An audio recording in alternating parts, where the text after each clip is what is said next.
বাবাজিরা আমার, বন্ধুরা আমার, আমার পরদানিশীন মা বোনেরা, আমার আল্লাহ সুবহানাহু ওয়া তাআলা এই কুরআনুল কারীম, এই ফুরকানুল হামিদের 6 নম্বর পারা 9 নম্বর পৃষ্ঠার মধ্যে আমার আল্লাহ রাব্বুল আলামিন ওয়াজ করেন, বিসমিল্লাহির রহমানির রহিম। আর যেরকম সুবহানাল্লাহ। আমার আল্লাহ রাব্বুল আলামিন কুরআনুল কারীমের মধ্যে বলেন, قد جاءكم من الله نور وكتاب مبين।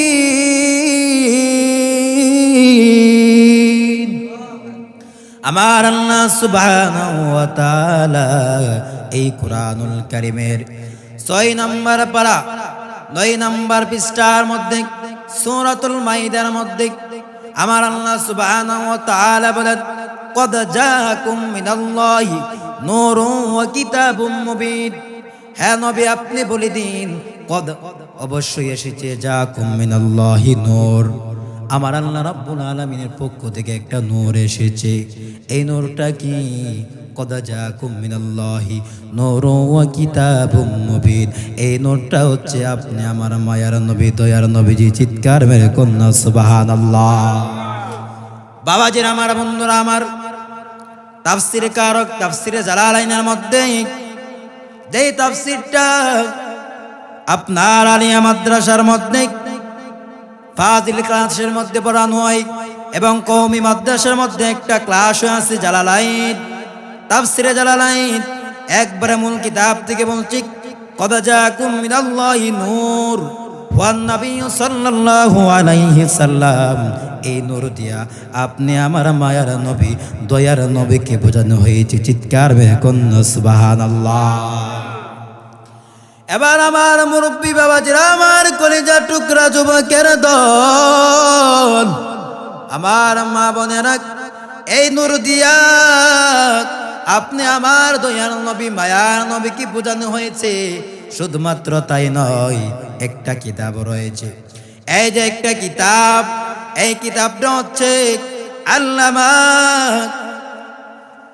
আজিজুল হক রহমতুল্লাহ আলাই, যিনি মামুনুল হক সাহেবের আব্বার লিখিত, বাংলাদেশের মধ্যে অতি ফার্স্ট, অতি প্রথম এই বুখারী শরীফ আপনার অনুবাদ করেছেন বাংলাতে আল্লামা আজিজুল হক রহমতুল্লাহ আলাই। ওনার কিতাবের 37 নম্বর পৃষ্ঠা বুখারী শরীফের 5ম খণ্ডের মধ্যে তিনি বলেছেন, কদ জাকুম মিনাল্লাহি নূরুন ওয়া কিতাবুম মুবিন। এই নূর দিয়া আপনি আমার দয়াল নবী, মায়ার নবীকে বোঝানো হয়েছে। চিৎকার মেরে কন্যা সুবহানাল্লাহ। এখন বাবাজিরা আমার, বন্ধুরা আমার, এখন একজন বলবে আমার নবীজির রূহ মুবারকটা শুধু নূরের, দেহ মুবারকটা মাটির। নাউজুবিল্লাহ বলুন। কিন্তু বাবাজিরা আমার, বন্ধুরা আমার, আল্লামা আজিজুল হক রহমাতুল্লাহ আলাইহি উনি ওনার কিতাবের 38 নম্বর পৃষ্ঠার মধ্যে তিনি কি বলেছেন? তিনি বলতেছেন, আপনি আমার নবী এই দুনিয়ার জগতে পদার্পণ এবং নূরানি আত্মার নূরানি দেহস এই দুনিয়ার জমিনে আবির্ভাব হয়েছেন। সুবহানাল্লাহ বলুন। বাবাজিরা আমার, বন্ধুরা আমার, এখন কওমি ভাইরা, যদি আপনারা এই দলিলগুলো না মানেন তাহলে বোঝা যাবে আপনারা আপনাদের আকাবিরদের কিতাব মানেন না, আপনাদের উস্তাদের কিতাবগুলো আপনি মানেন না। আর যেই ছাত্র উস্তাদের কথা মানে না, আকাবির মানে না, ওই ছাত্র হচ্ছে 100 নাম্বার বেয়াদব ছাত্র। ঠিক না বেঠে? এবার বাবাজিরা আমার, বন্ধুরা আমার, অনেকে দেখবেন আমাদের সমাজের মধ্যে বলে আমার নবীজির নূরটা প্রথম সৃষ্টি করেন নাই, প্রথম নাকি কলম সৃষ্টি করেছে। না না না, এই যে একটি কিতাব, এই কিতাবের নাম হচ্ছে নসরুত তিব। এই কিতাবের লেখক হচ্ছে হাকিমুল উম্মত আশরাফ আলী থানভী রহমাতুল্লাহ আলাইহি। এই কিতাবের লেখক তিনি কি বলেছেন? তিনি একবারে প্রথম অধ্যায়ের মধ্যে তিনি কি বলছেন একটু শোনার দরকার আছে না নাই? আমি আপনাদের সামনে এবার একটা পড়ি। আন জাবির ইবনে ক্বাল কুলতু ইয়া রাসূলুল্লাহ বিআবি আনতা ওয়া উম্মি আখবিরনি আন আওয়ালা শাইইন খালাকাহু ক্বাবলা আল আশিয়াই ফাকালা ইয়া জাবির ইন্নাল্লাহ খলাকা ক্বাবলাল আশাই নূরান নাবিয়্যিকা মিন নূরি ফাজআলা যালিকা নূরি ইয়াদু বিল কুদরাতি হাইযু শা আল্লাহু ওয়া লাম ইয়াকুন ফি যালিকা ওয়াক্তি লাউহুন ওয়ালা কলামুন ওয়ালা জান্নাতুন ওয়ালা নারুন ওয়ালা মালাকুন ওয়ালা সিমাউন ওয়ালা আরদুন ওয়ালা শামসুন ওয়ালা কমারুন ওয়ালা জিন্নুন ওয়ালা ইনস। চিৎকার মেরে কন্যা সুবহানাল্লাহ।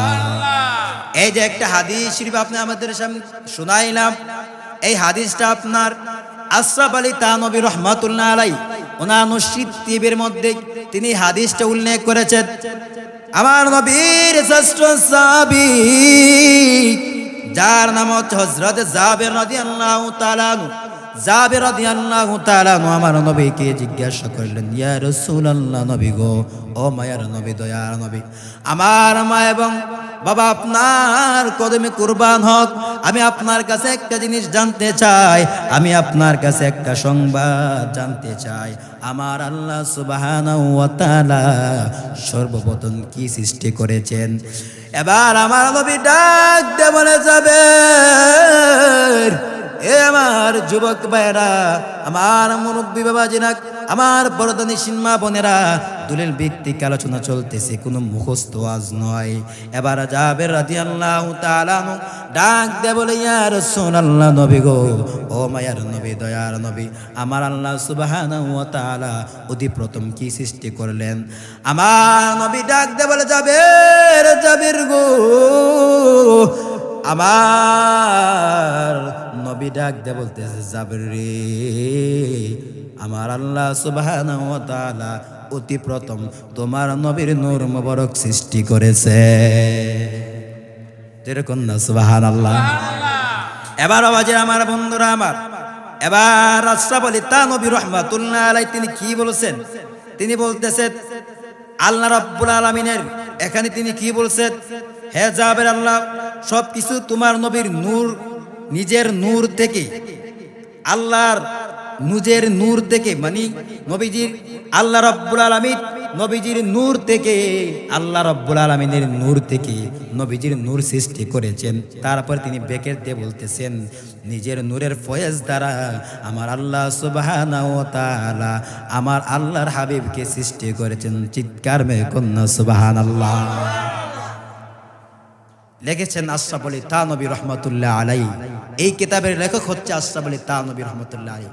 যদি কোনো ব্যক্তি বলেন আমার নবী প্রথম সৃষ্টি নয়, আমার নবী নূর নয়, তাহলে ওই ব্যক্তি যদি কোনো ভাই বলে না এই হাদিসটা মিথ্যা, না ভাই, আমি সরাসরি কিতাব থেকে বলছি, আপনি চ্যালেঞ্জ করতে, আমি আপনাকে চ্যালেঞ্জ করতে পারি, আপনি দেখতে পারেন, কোনো সমস্যা নাই, আমি আপনাকে আহ্বান করব, আপনি আমার কাছে আসতে পারেন, দেখতে পারেন।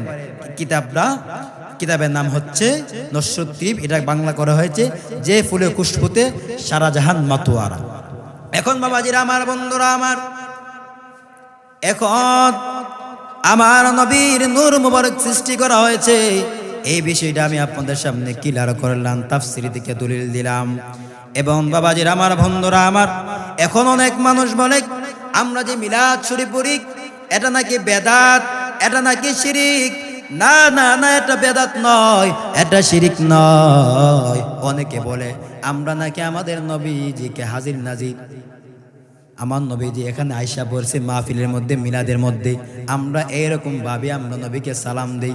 না না না, আমরা এরকম ভাবে আর সালাম দেই না। বাবাজিরা আমার, বন্ধুরা আমার, আমরা আমাদের নবীর উপর দাঁড়াইয়া কিয়াম করি। এই কিয়ামের ব্যাপারে আজিজুল হক রহমতুল্লাহ আলাইহির পীর, যার নাম হচ্ছে শামসুল হক ফরিদপুরি রহমতুল্লাহ আলাইহি, উনি ওনার তাসাউফ তত্ত্বের মধ্যে কি বলেছেন একটু আপনাদের সামনে আমি পড়ে শোনাচ্ছি। উনি বলতেছেন কিয়াম জিনিসটা আসলে ফিকার অন্তর্ভুক্ত নহে, ইয়া তাসাউফের অন্তর্ভুক্ত। সুবহানাল্লাহ বলুন। তারপরে তিনি কি বলতেছেন, অর্থাৎ মোহব্বত বাড়ানোর উদ্দেশ্যে হযরত রাসূল সাল্লাল্লাহু আলাইহি সাল্লামের তারিফের কাসিদা পড়া হয়, তাহা মোহব্বত বাড়ায় এবং লোক মোহব্বতের জোশে কোনো ব্যক্তি যদি খাড়া হইয়া যায়, তাহলে মোহব্বতের জোশে খাড়া হইলে তাহাকে বেদাত বলা যায় না। চিৎকার মেরে কন্যা সুবহানাল্লাহ। উনি বলতেছেন যদি কোনো ব্যক্তি মোহব্বতের জোশে নবীকে দাঁড়াইয়া সালাতু সালাম দেই, এটা কোনোদিন বেদাত হতে পারে না। এখন আমরা কিভাবে নবীকে সালাম দিব? এবার আজিজুল হক রহমাতুল্লাহ আলাইহি ওনার কিতাবের 38 নম্বর পৃষ্ঠার মধ্যে তিনি বলতেছেন আমরা কিভাবে সালাম দিব, উনি কিভাবে নবীকে সালাম দিয়েছেন।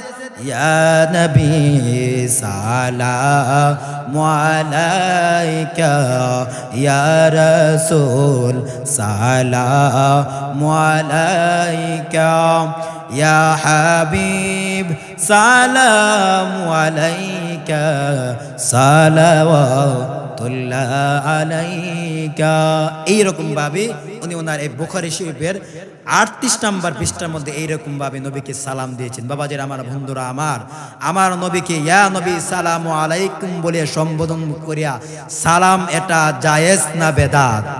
100% জায়েজ।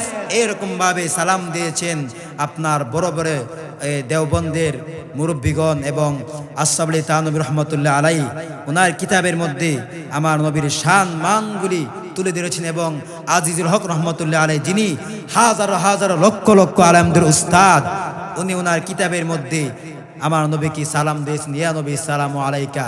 যারা বলবে এটা বেদাত, এটা শিরিক, তাহলে বেদাত যদি করে থাকে, শিরিক যদি করে থাকে, তাহলে অতি প্রথম এই ফতোয়া আপনাদের আকাবিরদের গায়ে গিয়ে লাগবে, ঠিক না বেঠি? এবার বাবা যারা আমার, বন্ধুরা আমি আরেকটা টপিক নিয়ে আমি আপনাদের সামনে আলোচনা করব। এখন আমাদের সমাজের মধ্যে একজন আলিম তিনি বলতেছেন আমরা যে এই নবীর রওজা মুবারককে রওজা বলি, অনেকে বলতেছেন, দেখলাম এই আজকে আব্দুল্লাহ আল আমিন একজন আলেম তিনি বলতেছেন রওজা শব্দটা নাকি কুরআনুল কারীমের মধ্যে নাই। না, এই কথাটা আপনি ভুল বলেছেন। আল্লাহ রাব্বুল আলামিন কুরআনুল কারীমের 25 নম্বর পারা 4 নম্বর পৃষ্ঠার মধ্যে আল্লাহ রাব্বুল আলামিন বলেন ওয়াল্লাযীনা আমানু ওয়া আমিলুস সলিহাতি ফি রাউদাতিল জান্নাত। সুবহানাল্লাহ বলুন, সুবহানাল্লাহ। বাবা যারা আমার, বন্ধুরা আমার, এই কুরআনুল কারীমের মধ্যে সুস্পষ্ট ভাষায় 25 নম্বর পারা 4 নম্বর পৃষ্ঠার মধ্যে সূরাতুশ শুরার মধ্যে আপনার রওজা শব্দটা এসেছে। এখন অনেকে বলে কবর শব্দ বললে সওয়াব হবে, রওজা বললে রওজা নাকি কোরআন হাদিসে কোনো জায়গার মধ্যে পান নাই। না, আপনি পান নাই, এটা হচ্ছে আপনার গবেষণার অভাব। কিন্তু রওজা শব্দটা কুরআনুল কারীমের মধ্যে সরাসরি এসেছে। এই জন্যে রওজা শব্দটা 100% বলতে পারবেন, বললে 40টা নেকি হবে। সুবহানাল্লাহ। পৃথিবীর সমস্ত মুহাদ্দিস মুফাসসির তার একমত, যে ব্যক্তি কুরআনুল কারীমের একটা হরফ তেলাওয়াত করবে তার আমলনামার মধ্যে 10টি নেকি দেওয়া হবে, ঠিক না বেঠি? এই জন্য কবর শব্দটা বলা যাবে, কোনো সমস্যা নাই। কিন্তু এই জন্য কবর শব্দটার মধ্যে 3টা হরফ রয়েছে, আর রওজা শব্দটার মধ্যে 4টা হরফ রয়েছে। যে ব্যক্তি রওজা শব্দটা বলবে তার আমলনামার মধ্যে 40টি নেকি দেওয়া হবে। জোরে জোরে কন্যা সুবহানাল্লাহ। এখন রওজা শব্দ কুরআনুল কারীম দিয়ে সাবিত দিয়ে দিলাম, রওজা শব্দ কুরআনুল কারীমের মধ্যে আছে না নাই? এই জন্য যারা বলবে রওজা শব্দ কুরআনুল কারীমের মধ্যে নাই, এটা হচ্ছে তাদের গবেষণার অভাব, ঠিক না বেঠি? এই জন্য আমি বলবো আপনারা আরো বেশি করে গবেষণা করেন। বাবাজিরা আমার, বন্ধুরা আমার, যারা বলতেছেন রওজা শব্দ কোন জায়গার মধ্যে উনি পান নাই, দেখেন আসহাবুল তানবী রহমাতুল্লাহ আলাইহি উনি ওনার নসব টিভির মধ্যে রওজা শব্দটি মানে ইউজ করেছেন। এবং আপনার এই তারপরে আজিজুল হক রহমাতুল্লাহ আলাইহি উনি ওনার কিতাবের মধ্যে রওজা শব্দটি ইউজ করেছেন। একাধিক হাদিস দ্বারা আপনার সাবেত রওজা শব্দটি আপনার হাদিসের মধ্যে রয়েছে। এই জন্য বাবাজিরা আমার, বন্ধুরা আমার, রওজা শব্দ বললে সওয়াব হবে না গুনাহ হবে?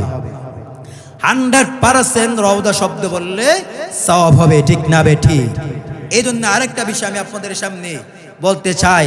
আমাদের দেশের মধ্যে, আমাদের সমাজের মধ্যে আরেকটা বিষয়, কিছু কিছু মানুষ দেখবেন তারা, আমি যেই জায়গার মধ্যে আছি এই জায়গার মধ্যে একজন লোক আমার কাছে গেল, যাই বলতেছে হুজুর আপনি যে আজান দেন, আজানের আগে যে আপনি সালাতু সালাম বলেন, এই বিষয়টা তো অনেক ছেলে মেয়েরা ভাববে এটা আজানের অংশ। তা আমি বললাম আপনি কি গায়েব জানেন নাকি? না। আমি কই দেখেন আগামীকাল কোন ব্যক্তি কি করবে না করবে এই বিষয়টা আল্লাহ রাব্বুল আলামিন ছাড়া কেউ জানে না। তা আপনি কিভাবে জানেন ছেলেরা ভবিষ্যতে এটা সালাতুস সালামকে আজানের অংশ মনে করবে? তাহলে ওই ব্যক্তি বলতেছে যে তাহলে তো এটা আসলে আমার ভুল হয়ে গেছে। আমি কই না, দেখেন আমরা যেই আজানের আগে সালাতুস সালাম দেই এটা হচ্ছে আপনার, আমরা এটা ফরজও বলি না, সরাসরি আমরা এটা ওয়াজিবও বলি না, আমরা মুস্তাহাব হিসাবে নবীজির তাযীমান তাকরীমান আমরা দেই। কেন না আল্লাহ রাব্বুল আলামিন কোরআনুল কারীমের মধ্যে বলেছেন, ইয়া আইয়ুহাল্লাযীনা আমানু সাল্লু আলাইহি ওয়া সাল্লিমু তাসলিমা, তোমরা নবীর উপর দুরূদ পড়ো এবং সালাম দাও। এখন বাবাজিরা আমার, বন্ধুরা আমার, দেখেন বড় বড় মুহাদ্দিসগণ মুফাসসিরগণ তারা আজানের আগে যে সালাতুস সালামটা আমরা দেই এটাকে আপনার বৈধ বলেছেন। আপনার ফতোয়া কিতাবের মধ্যে এসেছে 7 জায়গা ব্যতীত সর্ব অবস্থায় আপনি নবীর উপর দুরূদ ও সালাম পাঠ করতে পারবেন, কোনো সমস্যা নাই। সালাম দিতে পারবেন, দুরূদ পড়তে পারবেন, কোনো সমস্যা নাই। একটু দুরূদ শরীফ পড়েন, আমি তারপরে এই দলিলটা আমি আপনাদেরকে শোনাই দিচ্ছি। আল্লাহুম্মা সাল্লি সাইয়্যিদিনা মাওলানা মুহাম্মদ ওয়া আলা আলি সাইয়্যিদিনা মাওলানা মুহাম্মদ। আল্লাহুম্মা সাল্লিম ওয়া সাল্লিম ওয়া বারিক আলাইহি। ভালো লাগতেছে না খারাপ লাগতেছে? জোরে বলুন, ভালো লাগতেছে না খারাপ লাগতেছে? দলিল দিয়ে কথা বলতেছি। আসলে বাবা, এটা আমার বন্ধুরা, আমার এক এক ফুলের এক এক গ্রান। সবাই তো আর সব কিছু পারে না, আর সবাই তো আর সব কিছু জানে না। বাবাজিরা আমার, বন্ধুরা আমার, দেখেন এই হযরত বেলাল রাদিয়াল্লাহু তাআলা আনহু, উনি একটা হাদিসের মধ্যে এসেছে, উনি প্রত্যেক দিন আজান দেওয়ার আগে একটি দোয়া পড়তেন। এই দোয়াটা আমি আপনাদের সামনে কোট করতেছি। আল্লাহুম্মা ইন্নী আহমাদুকা ওয়াস্তাঈনুকা আলা কুরাইশিন আনি ইয়াকুমু দীনাক। বাবাজিরা আমার, বন্ধুরা আমার, তিনি এইরকম ভাবে একটা আজানের আগে দোয়া পড়তেন। এই দোয়াটা আপনার কিতাব আলবানী সহিহুল সুনানে আবি দাউদের মধ্যে আপনার এই দোয়াটা এসেছে।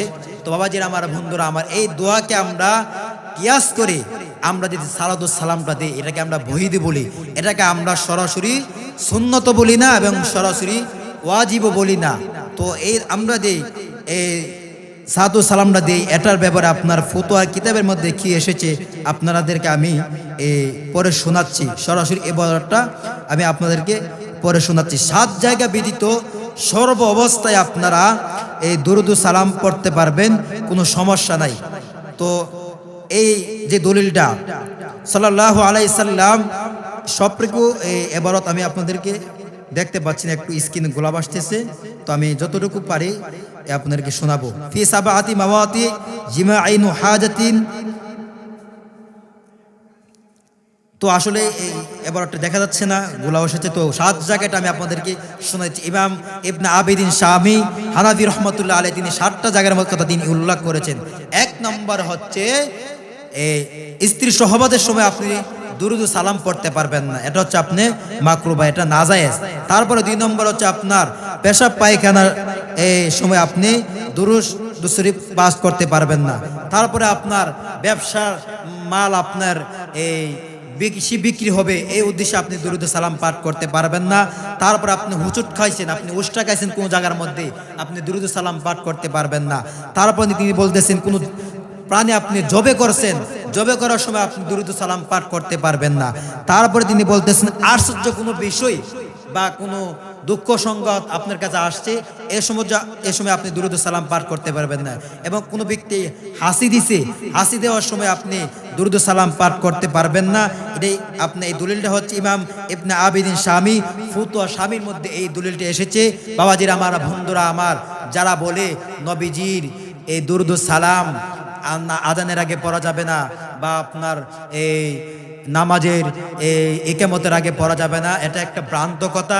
এটার ব্যাপারে তাদের কোনো দলিল নাই, কোনো কিছু নাই। বাবাজিরা আমার, বন্ধুরা আমার, আল্লাহ রাব্বুল আলামিন আপনাকে আমাকে সবাইকে যেন আমরা বেশি বেশি করে নবীর উপর দুরূদ সালাম পাঠ করতে পারি। আল্লাহ রাব্বুল আলামিন সবাইকে তৌফিক দান করে সকলে বলে আমিন। আরো জোরে বলে আমিন। আরেকটা বিষয় আমি আপনাদেরকে বলছি, সেই বিষয়টা হচ্ছে দেখেন আমাদের সমাজের মধ্যে অনেক মানুষ বলে তারা এই জানাজার নামাজের পরে কোনো দোয়া নাই, এই দোয়াটা নাকি আপনার এই নামাজ, এই নামাজটা নাকি দোয়া। তো বাবাজিরা আমার, বন্ধুরা আমার, এই বিষয়টি আমি আপনাদের সামনে একটু কথা বলি। হাদিস শরীফের মধ্যে এসেছে ইদা সাল্লাইতুম আলাল মাইয়িতি ফাখলিসু লাহু দুআ। তো যখন আপনি মাইয়িতকে জানাজার নামাজ শেষ করবেন, শেষ করার পরে তার জন্য একটু খাস করে দোয়া করবেন।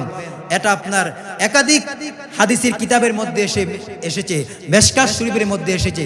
বাবাজিরা আমার, বন্ধুরা আমার, দেখেন একটা দেশের মধ্যে বা একটা জায়গার মধ্যে যদি আপনার, যেমন আপনাদের এলাকার মধ্যে একটা ব্যক্তি মারা গেছে, যেমন আপনাদের দইবারে এই যে ঈদগাহ ময়দানের মধ্যে তো অনেক সময় জানাজার নামাজ হয় না, হয়। এটার মধ্যে যদি কোনো ব্যক্তি আপনার জানাজার নামাজ পড়ে, দেখবেন শত শত লোক হয়। লোক হওয়ার পরে যদি একটু দোয়া করেন সবাইকে নিয়ে, এখানে 100, 200, 400, 500 লোক থাকতে পারে, সবাইকে নিয়ে একবার আলহামদুলিল্লাহ 3 বার কুলফল্লাহ পরে যদি আপনি একটু দোয়া করেন, হাদিস শরীফের মধ্যে এসেছে একবার আলহামদুলিল্লাহ 3 বার কুলফল্লাহ যে ব্যক্তি পড়বে তার আমলনামার মধ্যে একটা কোরআনুল কারীম তালাওয়াত করলে বা কোরআনুল কারীমের খতমের সওয়াব তার আমলনামার মধ্যে দেওয়া হবে। সুবহানাল্লাহ বলো। তো এতগুলো লোক নিয়ে যদি আপনি একবার আলহামদুলিল্লাহ 3 বার কুলফল্লাহ বলে আপনি এই লোকটার জন্য দোয়া করেন, 100% আল্লাহ রাব্বুল আলামিন সবার দোয়াটা কবুল করবে, ঠিক না বে ঠিক? দেখেন যারা বলে এই দোয়াটা করা নাজায়েজ, হারাম, এটা একটা ভ্রান্ত কথা, এটার পিছনে কোনো দলিল আদিল্লা কোনো কিছু নাই, ঠিক না বে ঠিক? তো দেখেন যেই কথাটা বলতেছিলাম, আপনি যদি নামাজ পড়েন, নামাজ পড়ার আগে আপনার অবশ্যই উযু করতে হবে। উযু ছাড়া যদি আপনি নামাজ পড়েন তাহলে আপনি বেঈমান হয়ে যাবেন, ঠিক না বেটি? তো আপনি যদি দোয়া করেন, তারা বলে এটা দোয়া, নামাজ নাকি এটা দোয়া।